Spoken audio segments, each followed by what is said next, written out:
The Apostle Paul spent quite a bit of time working with the church in Corinth.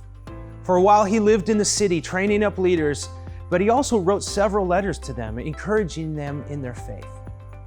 Paul's hope was that they would embrace the goodness of God and truly live their faith out in their everyday lives. Now, the Corinthian church, like any other church, like our church, was full of imperfect people who didn't always live lives that honored God. At times, they almost acted like unruly children, and Paul would need to step in as the spiritual parent to help guide them along the right path. You know, when my children were young, I was bigger than they were, so it was easy to tell them what to do and they would listen. But as they grew up and they got bigger, I had to learn other methods of leadership or encouragement.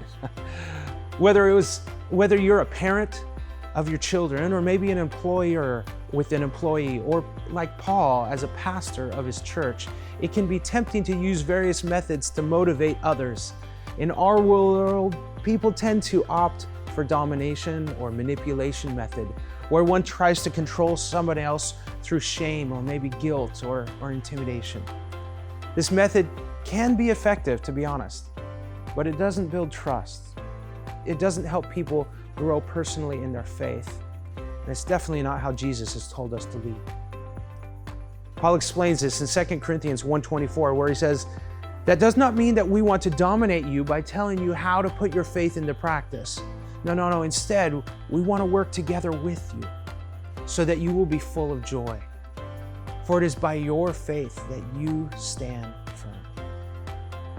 You see, being a disciple is not about simply following orders, but it's about coming alongside one another to encourage one another to grow and own our faith.